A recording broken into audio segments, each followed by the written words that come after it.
What's up guys? Welcome back to my YouTube channel, and for today's video, it's requested by Machi Rocamora, and shoutout po kila Ate Jocelyn ni Bob and Kaiza, also kila Kakay Infinity Paul Navarro, and Isa May Namuwag for supporting my channel. Please do comment down below if you have any requests or suggestions or kung ano ang gusto nyong makita sa channel ko. And huwag nyong kakalimutan mag-like and subscribe. So, as always, yung materials na ginamit ko ay nasa description box down below. Moving on to the steps. Una ay nag-measure ako ng 21.5 by 21.5 centimeters, then divided into 7, 7.5, and 7 centimeters respectively. Then gumupit ako sa scratch paper ng 7 by 7 centimeters and form it into a heart. Tapos trinase ko sa 4 corners.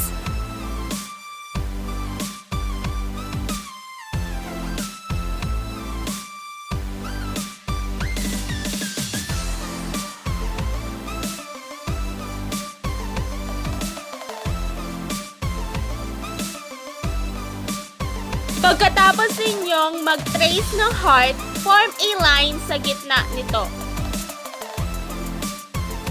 Then, cut the excess like so.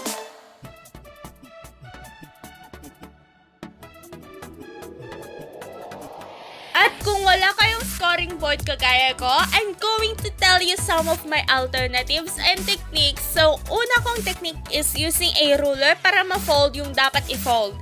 Then, using the hand of my scissor to flatten it. Tapos, yung corner ng legs ng scissors ay ginamit ko naman para hatiin yung heart sa gitna.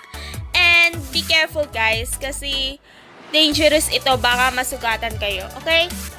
Tapos, i-fold yung heart papasok sa box.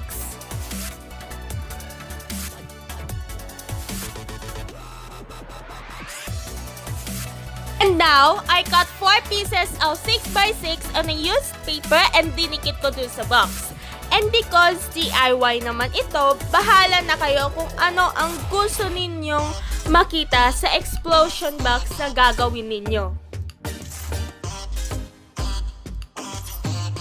Okay guys, that's it for our base. Para naman sa second level ng ating explosion box, nag-measure ako ng 18 by 18 and divided by 3, which every box measures as 6 centimeters.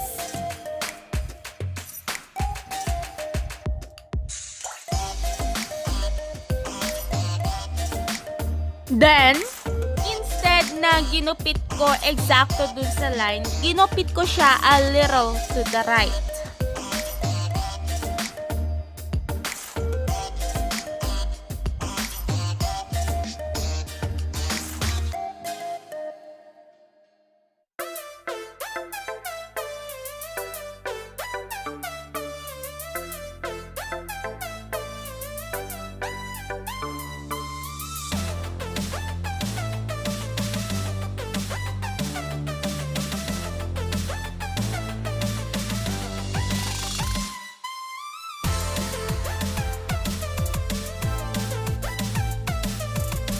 Then, get your glue and your paper clip, tapos itikit sa other side to form a box, tapos use your paper clips to hold them in place.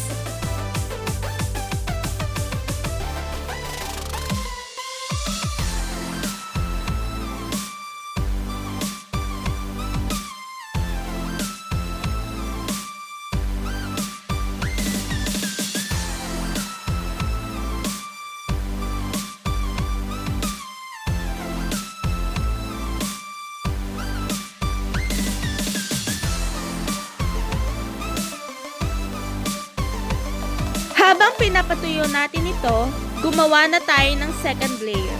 And it measures as 15 by 15 centimeters, which every box contains 5 centimeters. Then, cut the 4 corners like so.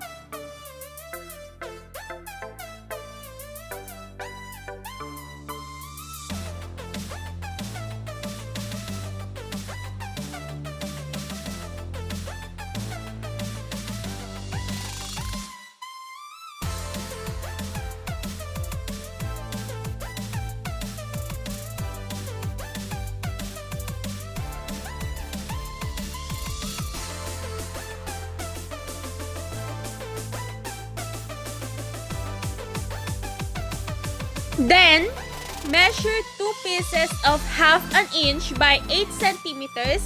Tapos, fold 1 centimeters each side.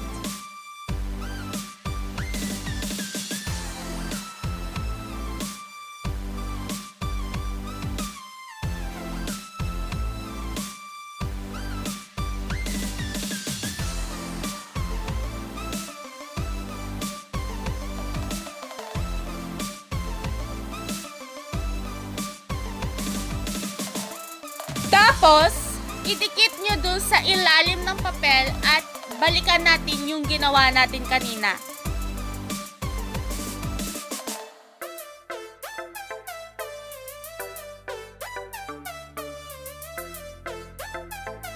Ngayon naman, yung other side ng 1 centimeters ay idikit dun sa ilalim ng box.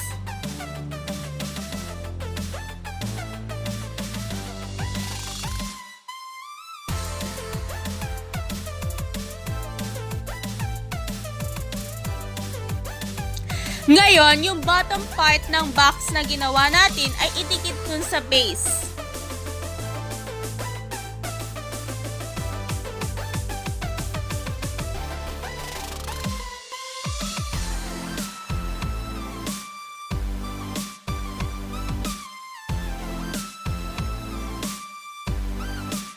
Ngayon naman, gumawa na tayo ng ating cover.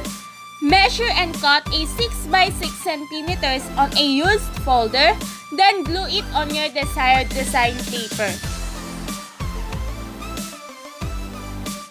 Then measure half an inch on the side.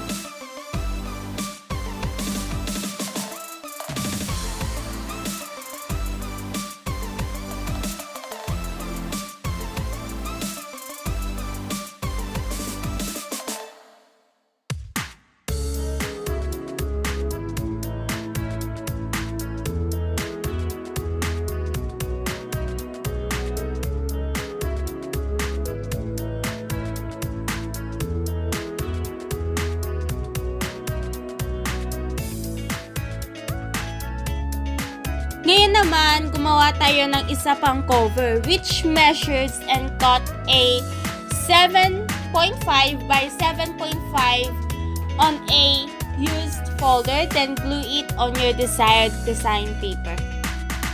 Then, repeat the same steps.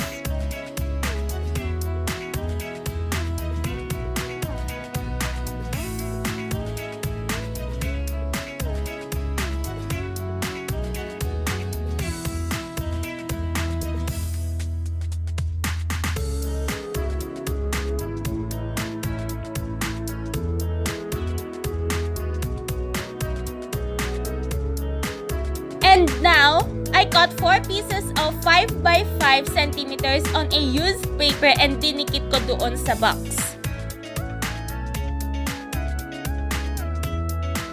And now, for the final look.